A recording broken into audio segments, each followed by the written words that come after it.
ಪಾಂಡ್ರಂಗ ಮಸಾಲೆ ದೋಸೆಗೆ ಅಂತ 200 ರೂಪಾಯಿ ಕೇಳಿ ಎಷ್ಟೊತ್ತಾಯ್ತು.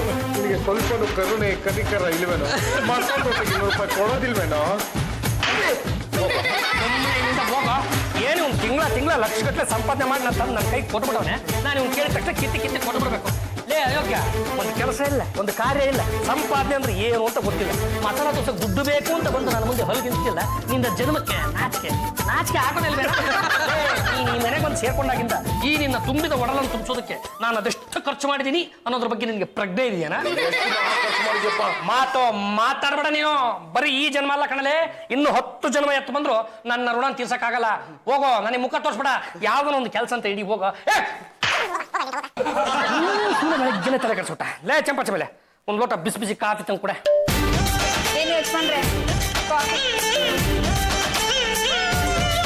Coffee tasty. ನಿನ್ನ ಕೆನ್ನೆ ಸಾಫ್ಟಿ.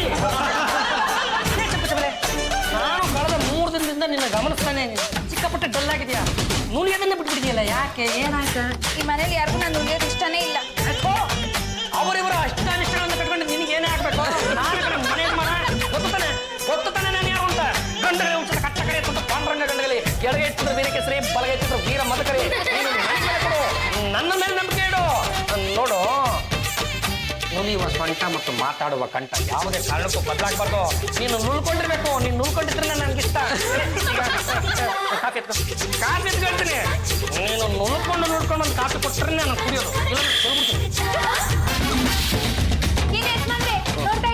ನೋಡ್ತಾ ಇದ್ದೀನಿ, ಹೇಳಿ. ಈ ಕಡೆ ತಿರುಗಿ. ನೋಡೋವರೆಗೂ ಬಿಡಲ್ಲ ಅನ್ಸುತ್ತೆ.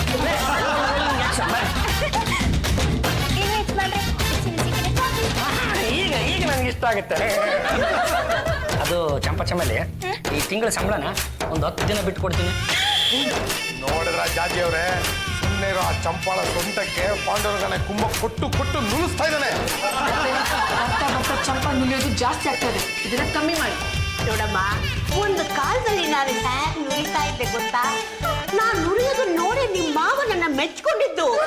ವಯಸ್ಸಿನಲ್ಲಿ ಏನೇನು ತಿರುಗಿಸ್ಬೇಕು ಎಲ್ಲ ತಿರುಗಿಸ್ಬಿಡ್ಬೇಕಮ್ಮ. ನಿನ್ನ ಕೈಲಿ ಆಗಲ್ಲ ಅಂತ ತಾನೇ ಈ ಹೊಟ್ಟೆ ಹುಲಿ. ನೋಡಿದ್ರ ಎಲ್ರಿಗೂ ನನ್ನ ಸೊಂಟದ ಮೇಲೆ ಕಣ್ಣು. ಯಾರು ಬೇಕಾದ್ ತಿಳ್ಕೊಳ್ಳಿ, ನೀನ್ ಮಾತ್ರ ಯಾವುದೇ ಕಾರಣಕ್ಕೂ ನುಲಿಯೋದನ್ನ ನಿಲ್ಸ್ಬೇಡ. ಏನ್ ನುಲಿಯೋ ಸೊಂಟ ನಮ್ಮ ಕೈನಲ್ಲಿ ಇರುತ್ತೇನೆ, ಅದ್ರ ಪಾಡಿಗೆ ನುಲ್ಕೊಳ್ಳುತ್ತೆ.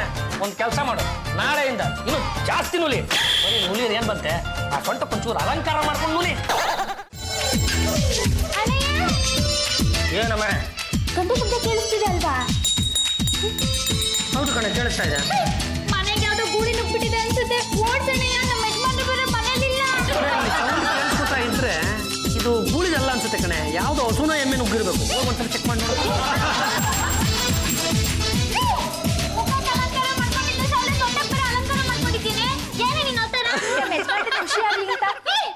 ಅಣ್ಣಯ್ಯ, ಏನಮ್ಮ ಈ ತರ ಗಂಟೆಗಳನ್ನ ಸೊಂಟ ಕಟ್ಕೊಂಡು ಅಳಿಸು ಅಂತ ನೀನೇನ ಹೇಳಿದ್ದು? ಇದು ಹೇಳಿ ಕೇಳಿ ಸೊಂಟದ ವಿಷಯ ನಮಗೆ ಬೇಡವ ಶಿಷ್ಯ. ಅಲ್ಲಿ ನೋಡಿ ಜಾಜಿ ಅವರ ಪಾಂಡ್ರಂಗನ ಲೀಲೆ, ಚಂಪಾ ಸೊಂಟಕ್ಕೆ ಗಂಟೆ ಕಟ್ಬಿಟ್ಟಿದ್ದಾನೆ. ಬನ್ನಿ ವಿಚಾರಿಸ್ಕೊಳ್ಳಿ. This is too much. ಏನ್ ಹೇಳಿ? ನಿನ್ನೆಗಿಂತ ಈ ಚಂಪನ್ ಕುಲ್ಕಾಟ ಜಾಸ್ತಿ ಆಗಿದೆ.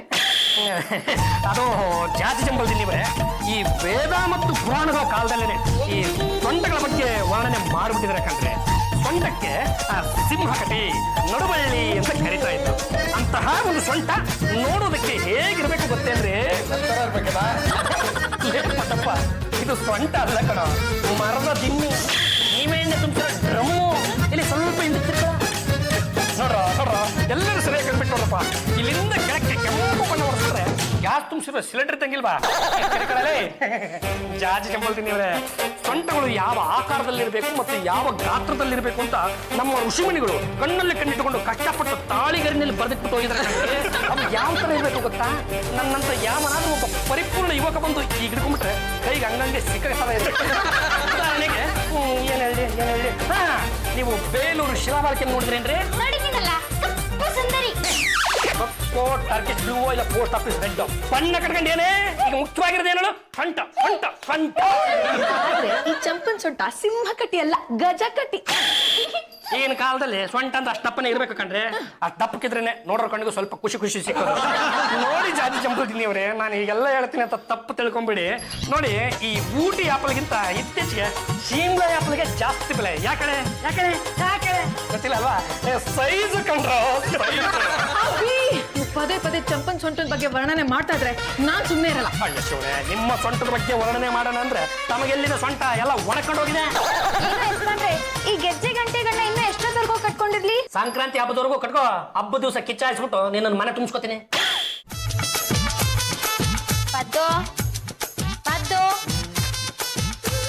ಗೆದ್ದೆಗಳ ಮೇಲೆ ಅಮ್ಮ ಬೈತಾ ಇದ್ರೆ ನೀನ್ಯಾಕೆ ನಂಗೆ ಹೊಡಿತಾ ಇದ್ಯಾ? ಕೆಮ್ಮೆ ಕಲ ಬಿಟ್ಕೊಂಡಿದ್ಯಲ್ಲ, ನಾಚಿಕೆ ಆಗಲ್ಲ ನಿನಗೆ? ಎತ್ತು ಏನ್ ಮಾಡ್ಬೇಕಂತೆ? ನನ್ನ ಮಗ 3 ಹೊತ್ತು ಬೈತಿರ್ತಾನೆ, ಸ್ವಲ್ಪ ನಾವು ಮರ್ಯಾದೆ ಬಿಡ್ಬೇನು? ಹೋಗಿ ವ್ಯಾಯಾಮ ಮಾಡು. ಎಲ್ಲಿ ವ್ಯಾಯಾಮ ಮಾಡಕ್ ಹೋದ್ರು ಆ ಪಾಂಡ್ರಂಗ ಬಂದು ಕೀಟ್ಲ ಮಾಡ್ತಿರ್ತಾನೆ. ವ್ಯಾಯಾಮ ಮಾಡೋ, ಅಲ್ಲಿ ಯಾರು ಬಂದು ನಿಂಗೆ ತೊಂದರೆ ಕೊಡಲ್ಲ. ಚೆನ್ನಾಗಿ ವ್ಯಾಯಾಮ ಮಾಡಿ ಸಣ್ಣಗಾಗೋ, ನಮ್ಮ ನೋಡ್ ಕಲ್ತ್ಕೊಳ್ಳೋ. ಸರಿ, ಹಾಗಿದ್ರೆ ಈಗ್ಲೇ 10ನೇ ಕ್ಲಾಸ್ಗೆ ಹೋಗಿ ಮಸಾಲೆ ದೋಸೆ ತಿನ್ಕೊಂಡ್ ಬಂದು ವ್ಯಾಯಾಮ ಶುರು ಮಾಡ್ತೀನಿ. ದೋಸೆ ಗೀಸೆ ಅಂದ್ರೆ ಮಗುಚ ಕೈಯಲ್ಲಿ ಬಾರಿಸ್ಬಿಡ್ತೀನಿ. ಹೋಗಲೇ ಪಲ್ಲು, ಊಟದ ಟೈಮ್ ಕರೆಕ್ಟ್ ಆಗಿ ಎಬ್ಬಿಸ್ಬಿಡೆ.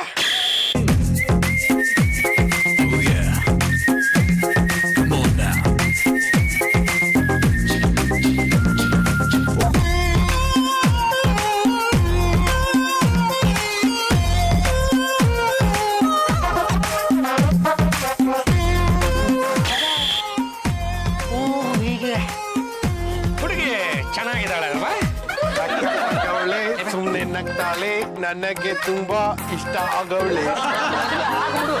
ಬಿಡ್ತೀನಾ? ಎಂತ ಹೂನಗಿ. ಸ್ವಲ್ಪ ಎಡವಟ್ಟಾದ್ರು ನಿನಗೆ ಹೋಗೆ. ಆ ಹುಡುಗಿ ನನ್ನ ನೋಡಿದ ತಕ್ಷಣ ಮುಗುಳ್ನಸ್ಬಿಟ್ಲು. ಮತ್ತೆ ತಡ ಮಾಡ್ತೀಯ? ಕತ್ಲನಲ್ಲಿ ಜಾಮೂನ್ ತಿನ್ನಿಸ್ಬಿಡು. ಪಾಂಡ್ರಂಗ ಬಿಡ್ಬೇಕಲ್ಲ, ಒಂದು ಹುಡುಗಿರ್ಗೆಲ್ಲ ಅವನೇ ಕಾಳು ಹಾಕೊಂಡು ಕೂತಿರ್ತಾನೆ. ಯಾಕೆ ಕೇರ್ ಮಾಡ್ತೀಯ? ಅವನು ಒದ್ದ ಮನೆ ಬಿಟ್ಟು ಓಡ್ಸ. ಮೊದಲು ಆ ಕೆಲಸನ ಮಾಡ್ತೀನಿ. ಏನಪ್ಪ ರಾಜ್ಕುಮಾರ್, ನನ್ನನ್ನೇ ಬದ್ಬಿಟ್ಟು ಮನೆ ಬಿಟ್ಟು ಓಡಿಸ್ತೀವಿ? ಪಾಂಡ್ರಂಗ, ನೀನ್ ಯಾವಾಗ ಬಂದ? ಈಗ ತಾನೇ ಬಂದಪ್ಪ. ಏನ್ ಮಾಡ್ತಾ ಇತ್ತು? ನಾನು ವ್ಯಾಯಾಮ ಮಾಡಕ್ಕೆ ಅಂತಾನೆ ಬಂದೆ. ಆ ಹುಡುಗಿ ನನ್ನ ನೋಡಿದ ತಕ್ಷಣ ಮುಗುಳ್ನಸ್ಬಿಟ್ಲು. ನೀನೇನ್ ಮಾಡ್ದಪ್ಪ? ನಾನು ವಾಪಸ್ ಬಿಟ್ಬಿಟ್ಟೆ. ನಡೆದ ವಿಷಯನ ಜಾಜಿ ಅವ್ರ ಹತ್ರ ಹೋಗಿ ಫಿಟ್ಟಿಂಗ್ ಇಟ್ಬಿಟ್ರೆ ನೀನು ಎಲ್ಲಿರ್ತೀಯ ಗೊತ್ತೇನಾ? ಪಾಂಡ್ರಂಗ, ಆ ಕೆಲಸ ಮಾತ್ರ ಮಾಡ್ಬೇಡ ಕಣೋ. ಹೇಗಾದ್ರೂ ಮಾಡಿ ನನಗೆ ಆ ಹುಡುಗಿನ ಕೊಟ್ಟು ಮದುವೆ ಮಾಡಿಸ್ಬಿಡೋ. ನಾನು ಈ ಮನೇನೆ ಬಿಟ್ಟೋಗ್ಬಿಡ್ತೀನಿ. ಪದಪ್ಪ ಹುಡುಗಿ ನೋಡಿದ್ರೆ ಕರ್ಪೂರದ ಗೊಂಬೆ ತರ ಎಕ್ಕಾ ಚಿಕ್ಕಿ ಸುಂದರವಾಗಿದ್ದಾಳೆ. ನೀನ್ ನೋಡಿದ್ರೆ ಒಳ್ಳೆ ದುರ್ಮಾಂಸ ಪರ್ವತ ಇದ್ದಂಗಿದೀಯ. ಹುಡುಗಿ ನಿನಗೆ ಒಲಿತಾಳೆನಾ?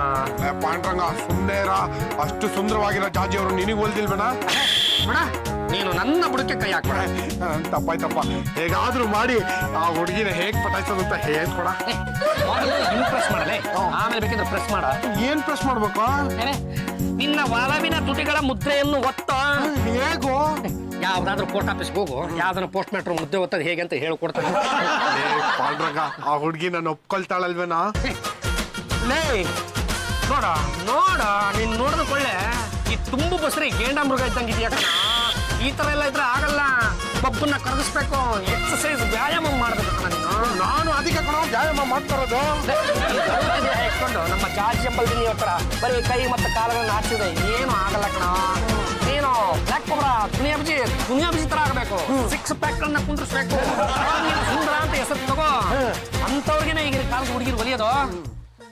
ಪದಪ್ಪ, 15 ದಿನದಲ್ಲಿ ಕನಿಷ್ಠ ಪಕ್ಷ ನೀನೊಂದು 15 kg ಸಣ್ಣ ಆದೆ ಅಂದ್ರೆ ಮಾತ್ರ ಆ ಹುಡುಗಿ ನಿನಗೆ ಒಲಿತಾಳ.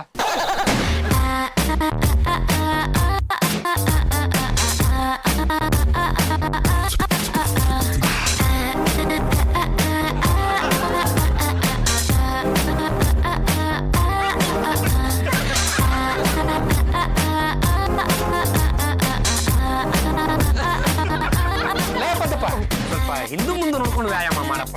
ಏನ್ ಮಾಡ್ಲೋ ಪಾಂಡ್ರಂಗ, ಆ ಹುಡುಗಿ ನನ್ ಮುಂದೆ ಇದ್ರೆ ಇಡೀ ಪ್ರಪಂಚದಲ್ಲಿ ಬೇರೆ ಏನು ನನ್ ಕಣ್ಣಿಗೆ ಕಾಣಿಲ್ಲ. ಇವತ್ತು ಆ ಹುಡುಗಿ ಹೆಸರು ಏನು ಅಂತ ನಾನು ತಿಳ್ಕೊಂಡು ಬಂದ್ಬಿಟ್ಟಿದ್ದೀನಿ. ಏನು ಅವಳ ಹೆಸರು? ಸೋನು ಅಂತ ಕಡೆ. ಸೋನಾರೆ. ಬೇಕಪ್ಪ ಇಷ್ಟಕ್ಕೆ ಪುಳಕಿತನ ಆಗ್ಬಿಡಪ್ಪ. ಆ ಹುಡುಗಿಗೆ ಅಪ್ಪ ಅಮ್ಮ ಬೇರೆ ಇದಾರೆ. ಅಪ್ಪ ಅಮ್ಮ ಇದ್ದೇ ಇರ್ತಾರೆ ಬಿಡ ಮುಂದೆ ಹೇಳು.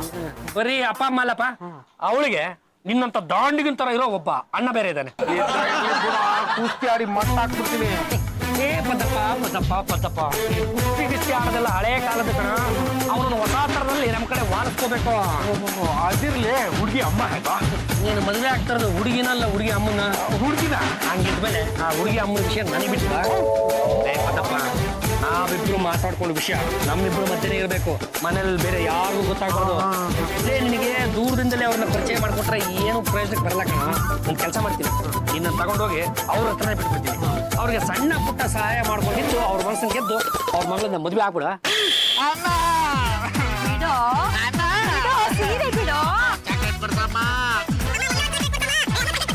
ಮನೆ ಬದಲು ಸೋನು ಕೊಡ್ತಾಳೆ, ಬಾಯಿ ಮುಚ್ಕೊಂಡಿದ. ಸೋನು ಚಾಕ್ಲೇಟ್ ಕೊಡಲ್ಲ, ಏನು ಕೊಡಲ್ಲ, ಕೊಳ್ಳಿ ಎಲ್ಲ ಮುಚ್ಚಿಟ್ಬಿಡ್ತಾಳೆ. ಚಾಕ್ಲೇಟ್ ತಿನ್ಬಾರ್ದು. ಚಾಕ್ಲೇಟ್ ತಿಂದ್ರೆ ಬಾಯಲ್ಲಿರೋ ಹಲ್ಲೆಲ್ಲ ಹಾಳಾಗುತ್ತೆ. ನೀನು ಚಾಕ್ಲೇಟ್ ತಿಂದು ಹಲ್ಲೆಲ್ಲ ಹಾಳು ಮಾಡ್ಕೋಬೇಡ.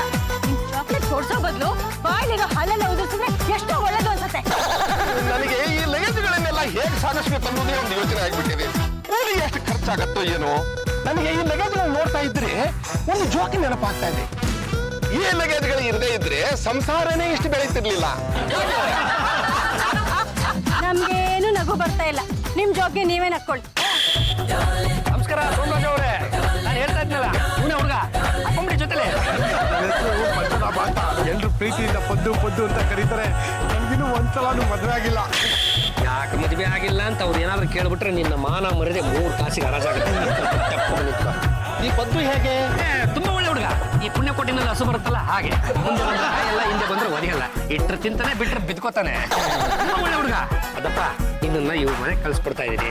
ಪಾಪ ಅವ್ರು ಏನೇನ್ ಸಹಾಯ ಕೇಳ್ತಾರೋ ಅದನ್ನೆಲ್ಲ ಮಾಡ್ಕೊ. ಅವರು ನಿನ್ನ ನನಗಿಂತ ತುಂಬಾ ಚೆನ್ನಾಗಿ ನೋಡ್ಕೊತಾರೆ. ಹೇಳಿದ ಕೆಲಸನೆಲ್ಲ ನೀನೇನಾದ್ರು ಮಾಡ್ಬಿಟ್ರೆ ನಿನಗೆ ಅದು ಕಲಿಯುತ್ತೆ ಕಣ. ಗಂಡುಗಳಿಗೆ ಒಂದ್ಸಲ ಕಟ್ಟ ಕಡೆ ತುಂಡು ಪಾಂಡ್ರಂಗ ಎತ್ತಿದ್ರು ತೀರ ಕೇಸರಿ, ಮಲಗ ಎತ್ತಿದ್ರು ತೀರ ಮದಕ. ಪರಿಚಯ ಇಷ್ಟು ಸಾಕೆ. ಇನ್ನು ಸ್ವಲ್ಪ ಪುರಾಣ ಓದ್ಲೆ. ಸಾಕ್ ಬಿಡಪ್ಪ, ಒಂದ್ ಚಾಕ್ಲೇಟ್ ಕೊಡ್ಸಕ್ಕಾಗಲ್ಲ, ಮಾರುತ್ತಾ ಮಾತಾಡ್ತೀನಿ. ಮದುವೆ ಆದ ಮೇಲೆ ಹೆಂಡತಿ ಮಕ್ಕಳು ಲಗೇಜು ಅಂತ ನನ್ನ ಅಭಿಪ್ರಾಯ. ಯಾಕಂದ್ರೆ ಈ ಲಗೇಜು ಬೆಳಿತಾನೇ ಹೋಗತ್ತೆ, ಕಡಿಮೆ ಆಗುದೇ ಇಲ್ಲ. ಆಮೇಲೆ ಈ ಲಗೇಜನ್ನೆಲ್ಲ ಇಲ್ಲೇ ಬಿಟ್ಟು ನಾವು ಸಿಂಗಲ್ ಆಗಿ ಒಬ್ಬರೇ ಮೇಲೆ ಹೋಗ್ತೇವೆ. ಬಾಂಬ್ ಬಾಂಬ್ ಬೋಲೇನೋ ಹೇಗೆ? ನಿಮ್ಗೇನಾಯ್ತು? ಸುಮ್ಮನೆ ನಕ್ಕು ಬಿಡಲೆ, ಇಲ್ಲಾಂದ್ರೆ ಬಂದು ಕಚ್ಬಿಡ್ತಾನೆ. ಅವಳ ಬಗ್ಗೆ ಕೇಳು. ಲೇ ಆತರ ಕೊಟ್ಟಿದ್ದ ಆಂಜನೇಯ ಸ್ವಲ್ಪ ತಡ್ಕಳ. ಎಲ್ಲಿ ನಿಮ್ಮ ಮಗಳು ಸೋನು ಕಾಣಿಸ್ತಾನೆ ಇಲ್ಲ? ಅವಳು ಮನೇಲಿ ಸಂಗೀತಾಭ್ಯಾಸ ಮಾಡ್ತಾಳೆ. ಹ್ಞೂ ಸರಿಗಮ್ಮ ಪದ ನಿಜ ಅಭ್ಯಾಸ ಕಣ. ಮಾಡ್ಲಿ ನಮ್ಮ ಹುಡುಗನ ನಿಮ್ ಜೊತೆ ಆಗ್ತಾ ಇದೀನಿ. ನಿಮ್ಗೆ ಹೇಗ್ ಬೇಕಾಗ ಬಳಸ್ಕೊಳ್ಳಿ, ಬರ್ತೀನಿ. ಏನ್ ನಿನ್ನ ಹೆಸರು? ಆಗ್ಲೇ ಹೇಳಿದ್ನಲ್ಲ, ನನ್ನ ಹೆಸರು ಪದ್ಮನಾಭ ಅಂತ. ಎಲ್ರು ಪ್ರೀತಿಯಿಂದ ಪದ್ದು ಪದ್ದು ಅಂತ ಕರೀತಾರೆ. ನಂಗಿನ್ನೂ ಒಂದ್ಸಲಾನು ಮದುವೆ ಆಗಿಲ್ಲ. ಆಯ್ತು, ಈ ಲಗೇಜನ್ನೆಲ್ಲ ಹೊತ್ಕೊಂಡು ಬಾ. ಎಲ್ಲಿಗೆ? ಏನ್ರಿ ಇದು ಅನಿಷ್ಟ ಮೂಡಿದು? ಹೋಗೋ ಜಾಗಕ್ಕೆ ಎಲ್ಲಿಗೆ ಅಂತ ಕೇಳ್ತಾನಲ್ಲ. Common sense ನಿಂಗಿಲ್ವಾ? ನೀನೇನ್ ಪದ್ದುನ ಪೆದ್ದುನ? ಅಮ್ಮ, ಇವಾಗ ಏನ್ ಈ ದಡಿಯನ್ ಕರ್ಕೊಂಡೋಗಿ ಸಾಮಾನೆಲ್ಲ ಮನೇಲಿ ಹಾಕಿಸ್ಬೇಕು ಅಷ್ಟೇ ತಾನೆ? ಹೌದು ಕಣೋ ಪ್ರದೀಪ, ಹುಷಾರಾಗಿ ಇಳಿಸ್ಕೊ. ಸಿನಿಮಾಗೆ ಹೋಗಿ ಬಂದ್ಬಿಡ್ತೀವಿ. ಬೇಗ ಬಾ, ಸೋನು ಮನೇಲಿ ಒಬ್ಳೆ ಇರ್ತಾಳೆ. ನೀನೇ ಇದೆಯಲ್ಲೋ? ನಾನ್ ಚಾಕ್ಲೇಟ್ ತಿನ್ನಕ್ ಹೊರಗೆ ಹೋಗ್ಬಿಟ್ರೆ ಸೋನು ಒಬ್ಳೆ ಆಗಲ್ವಾ? ಇವನ್ ಇರ್ತಾನಲ್ಲ. ಅದಕ್ಕೆ ಬೇಗ ಬಾ ಅಂದಿದ್ದು.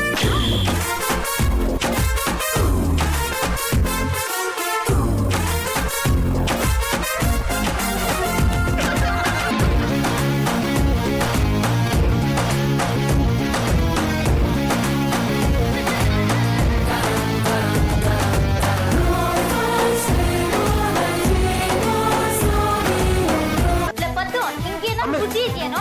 ಅಷ್ಟೊಂದು ಲಗೇಜ್ ನೀನ್ ಒಬ್ನೇ ಹೆಂಗೋ ಎತ್ಕೊಂಡು ಹೋದೆ? ನಾನು ಎತ್ಕೊಂಡು ಹೋಗಿಲ್ಲ ಕಣೆ, ಅವರ ಹೊಡ್ಸ್ಬಿಟ್ರು. ಹೋಗ್ಲಿ ಬಿಡ, ಇವತ್ತಲ್ಲ ನಾಳೆ ನೀನು ಆ ಮನೆ ಸೇರೋನು.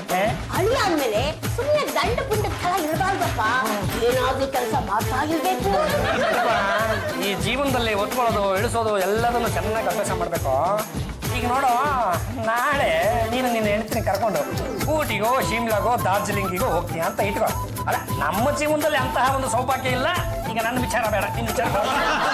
ನೀನು ಅಂತ ಜಾಗಕ್ಕೆ ಹೋದಾಗ ಹೆಂಡತಿನ ಎತ್ಕೋಬೇಕಾದಂತ ಪ್ರಸಂಗ ಬರುತ್ತೆ. ಆಗ ಏನ್ ಮಾಡ್ತೀಯ?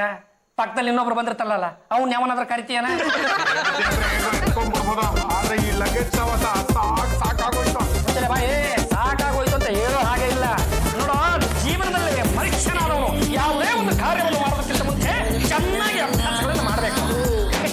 ಪಂದ್ಯ ಅಂತ ಆಡಲ್ವಂತೆ ಇದು ಹಾಗೆ. ಇನ್ನೊಂದು ಉದಾಹರಣೆ ಕೊಡ್ತೀನಿ ನೋಡ ನಿಂಗೆ. ಈ ನಮ್ಮ ಮೈಸೂರಿನಲ್ಲಿ ದಸರಾ ನಡೀತಲ್ವೇನೋ, ಆ ಅಂಬಾರಿ ಉಟ್ಕೊಂಡ್ಬಿಟ್ಟೆ ಆನೆಗಳು ಬರುತ್ತಲ್ವೇನೋ, ಏನು ಆನೆಗಳು ಬಂದ ದಿವಸ ಏಟಾಯ್ತು ತಗೊಂಡು ಅಂಬಾರಿ ಇಟ್ಟು ಮೆರವಣಿಗೆ ಮಾಡ್ತಾರೆ ಸದ್ಯ. ಇಲ್ಲ ಕಣೋ, ಆ ಅಂಬಾರಿ ಎಷ್ಟು ತೂಕ ಇರುತ್ತೋ ಅಷ್ಟು ತೂಕದ ಯಾವ್ದಾದ್ರು ಒಂದು ವಜನನ್ನ ಆನೆ ಮೇಲೆ ಇಟ್ಬಿಟ್ಟು ತುಂಬಾ ಸುತ್ತಾಡಿಸ್ತಾರೆ. ಅದಕ್ಕೆ ಅಭ್ಯಾಸ ಆದ್ಮೇಲೆ ದಸರಾ ದಿವಸ ಅಂಬಾರಿ ತಂದು ಬಡುತ್ತವ್ರೆ. ಇದು ಹಂಗೆ ಗೊತ್ತು, ಆ ಸೋನ ಅನ್ನೋ ಹುಡುಗನ ತುಂಬಾ ಇಷ್ಟಪಡ್ತಾನೆ. ಸೊ ನೀವು ಆ ಮನೆಯವ್ರ ಹತ್ರ ಮಾತಾಡಿ ಮ್ಯಾರೇಜ್ ನಾನು ಅವ್ರ ಮನೆಗೆ ಹೋಗ್ಬಿಟ್ಟು ಮನೆಯವರ ಮತ್ತೆ ಸೋನಾಳ ಬಂದು ಕೇಳ್ತೀನಿ. ಆಮೇಲೆ ಪಾಂಡ್ರನ್ನ ಗಂಡು ಬಲಿ ಬಂದು ತಾಂಬೂಲ ಎಕ್ಸ್ಚೇಂಜ್ ಮಾಡ್ಕೊಂಡ್ರೆ ಆಯ್ತು. ಸಾಕ್ಲಿ ಸರ್, ಎಷ್ಟ ಹೊಡಿತ್ಯಾ? ನನಗೊಂದು ಚಾಕ್ಲೇಟ್ ಕೊಡ್ಸೋರ್ಗು ನಾ ಹೀಗೆ ಹೊಡಿತಾ ಇರ್ತೀನಿ. ನನ್ನ ಹತ್ರ ದುಡ್ಡಿಲ್ಲ ಕಣ ರಾಜ. ನಾನು ಹೀಗೆಲ್ಲ ಹೇಳಿದ್ರೆ ನಂಬಲ್ಲ. ಎಡೆ ಜೇಬ್ ತೋರ್ಸು. 200 ರೂಪಾಯಿ ಇದೆ ಕಣ. ನನಗೆ ಅದ್ರಲ್ಲೇ ಕೊಡ್ಸು. ಆಗೋದಿಲ್ಲಪ್ಪ, ಅದು ಮಸಾಲೆ ದೋಸೆಗೆ ಅಂತ ಇಟ್ಕೊಂಡಿರೋದು. ಪರವಾಗಿಲ್ಲ, ಕೊಡ್ಸು ನನಗೆ. ಕೊಡ್ಸೋದಿಲ್ಲ ಅಂದ್ರೆ ಏನೋ ಮಾಡ್ತೀಯ? ಏನು ಮಾಡ್ತೀರಾ?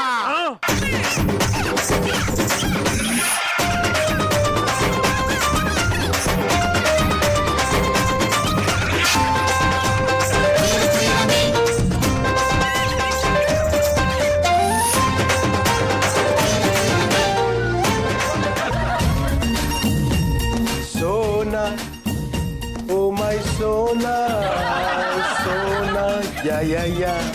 Oh my Sona. ಬನ್ನಿ ನಿಮ್ಗಾಗೆ ಕಾಯ್ತಾ ಇದ್ದೀವಿ. ಸರ್, ಸೋನಾ ಎಲ್ಲಿದ್ದಾಳೆ? ಆ ಮಹಡಿ ಮೇಲೆ ಬಟ್ಟೆ ಒಣಗಿ ಹಾಕ್ತಾ ಇದ್ದಾಳೆ.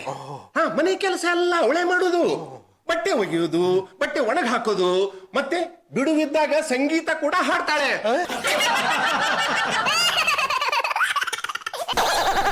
ಅವನ್ ಯಾಕೆ ಸರ್ ಹಂಗಳ್ತಿದ್ದಾನೆ? ನೀನಿನ್ನೂ ಬಂದಿಲ್ವಾ ಅಂತ ಕೇಳ್ದ.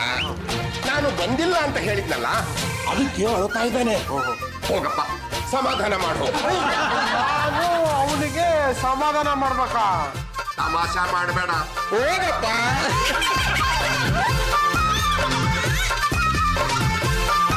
ಎದ್ದಳಪ್ಪ, ಇನ್ನು ಮರಿ ಜನ ಮರಿ ರಾಜ ಮರಿ ಎದ್ದಳಪ್ಪ.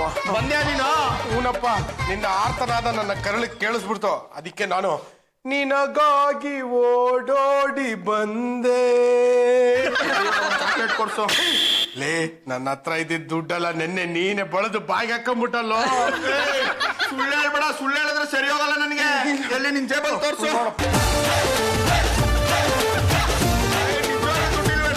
ಇಲ್ಲಪ್ಪ, ನಿನ್ನೆಗೂ ನನ್ನ ಹತ್ರ ದುಡ್ಡಿಲ್ಲಪ್ಪ. ಯಾಕೋ ಈ ಥರ ಅಂದಿದ್ದ ನೋಡ, ನಿಮ್ಮ ಅಪ್ಪನ ನೋಡಿ ಕಲ್ತ್ಕೊಳ್ಳೋ. ಬೇಡ ಅಂದ್ರೆ ಆ ಅಪ್ಪ ನಗೋದ್ ನಿಲ್ಸೋದಿಲ್ವಲ್ಲ. ನಗಕ್ ಬರಲ್ವೇ? ನಾನು ಹಾಗೆ ನಗೋಗ ಏನಾದ್ರು ಮಾಡು. ಓಕೆ, ನಾನು ಟೈಗರ್ ಪ್ರಭಾಕರ್ ತರ ಮಾತಾಡ್ತೀನ. ಆಡ್ ನೋಡು. ಮಾಡಣ ನಾಲ್ಗೆ ಜಾಸ್ತಿ ಹರಿಬಿಟ್ರೆ ಕತ್ತರಿಸಿ ನಾಯಿ ಕತ್ತರಿಸಿ.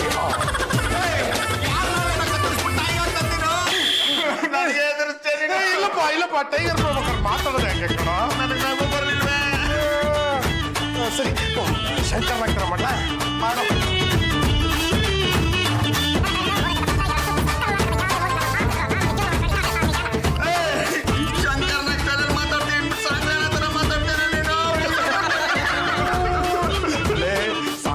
ಫಿಲಮಲ್ಲಿ ಶಂಕರ್ ನಾಗು ಸಾಂಗ್ಲಿಯನಾಗಿ ಯಾಕೆ ಬರ್ತಾರೆ ಕಣೋ? ನನಗೆ ನಗು ಬರ್ಲಿಲ್ವಲ್ಲೋ? ಹೋಗಿಬಿಡು, ದ್ವಾರಕೇಶ್ವರ ಮಾಡೋದ.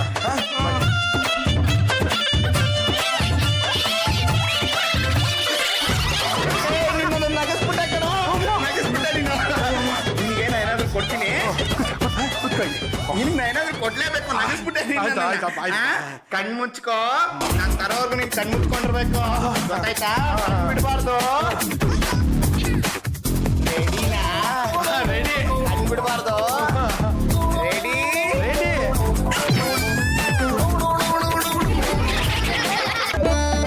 ಬಲಗಾಲಿಟ್ಕೊಳಕ್ ಬಾಮ್ಮ.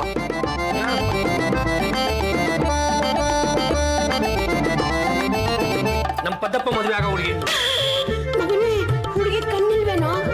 ಮಾತೃಶ್ರೀ ರಂಗಮ್ಮನವ್ರೆ, ಏನ್ ಆಡೋ ಮಾತಿಗೆ ಒಂದು ಅರ್ಥ ಬೇಡವೆ? ಕಣ್ಣಿವೆ, ಕಾಣಿಸಲ್ಲ. ಈ ವಿಷಯ ನಿಂಗೆ ಮುಂಚೆನೆ ಗೊತ್ತಿರ್ಲಿಲ್ವೇನೋ? ಇಲ್ಲ ಜಾಜಿ ಅವರೇ, ನಾನು ಟೆರೆಸ್ ಅಲ್ಲಿ ವ್ಯಾಯಾಮ ಮಾಡ್ತಿದ್ದಾಗ ಇವಳು ನನ್ನ ನೋಡ್ ನಗವಳು, ನಾನು ಇವಳು ನೋಡ್ ನಗ್ತಿದ್ದೆ. ನನ್ನ ಮಗಳಿಗೆ ಸುತ್ತಾನೇ ಕಣ್ಣಿಲ್ಲ.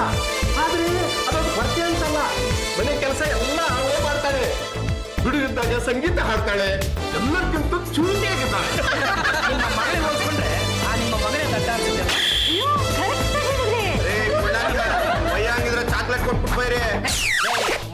ಕೈಯಲ್ಲಿರೋದನ್ನ ಖಾಲಿ ಮಾಡ. ಇವಳ ಕಟ್ಕೋತೀನೋ ಫುಲ್ಲು ಮಹಾಭಾರತದ ಕಾಲದಲ್ಲಿ ಧೃತರಾಷ್ಟ್ರಂಗೆ ಕಣ್ಣು ಕಾಣಿಸ್ತಾ ಇರಲಿಲ್ಲ ಅಂತ ಗಾಂಧಾರಿ ಕಣ್ಣಿಗೆ ಬಟ್ಟೆ ಕಟ್ಕೊಂಡಿದ್ಲಂತೆ. ನಾನು ಹಾಗೆ ಇದ್ಬಿಡ್ತೀನಿ. ನಾನು ಮದುವೆಗೆ ಓಕೆ. ಅದು ನೋಡಿ ಸೋಮರಾಜ್ ಅವರೇ, ನಿಮ್ಮ ಹುಡುಗಿನ ನಮ್ಮ ಹುಡುಗನ ಕೊಟ್ಟು ಮದುವೆ ಮಾಡಾದ್ಮೇಲೆ ಈ ಹುಡುಗಿನ ಸಾಕುವಂತ ಸಂಪೂರ್ಣ ಜವಾಬ್ದಾರಿ ಅವನೇ ಹೊರಬೇಕು ತಾನೆ. ಹೌದು ಸಂಸಾರ ಅವನೇ ನಡೆಸ್ಕೊಂಡು ಹುಡುಗ ಯಾವ ಐಟಿ ಕಂಪ್ನಿ ಕೆಲಸ ಮಾಡ್ತಾನೆ? ಎಷ್ಟು ಸಂಬಳ ತಗೋತಾನೆ? 30,000 40,000? ಅಮ್ಮ, ನೀನು ಸಿಕ್ಕಾಪಟ್ಟೆ ತಪ್ಪು ತಿಳ್ಕೊಂಡ್ಬಿಟ್ಟಿದ್ರೆ. ನಮ್ಮ ಹುಡುಗ ಯಾವ ಐಟಿನೂ ಇಲ್ಲ ಬಿಟಿನೂ ಇಲ್ಲ. ಅಮ್ಮಮ್ಮ ಅಂದ್ರೆ ವಾರಕ್ಕೆ ಒಂದು 200 ರೂಪಾಯಿ ಸಂಪಾದನೆ ಮಾಡ್ತಾನೆ. ಅದು ನಮ್ಮಂತವ್ರು ಯಾರಾದ್ರೂ ಅವ್ನ ಕೈ ಕೊಟ್ಟಾಗ.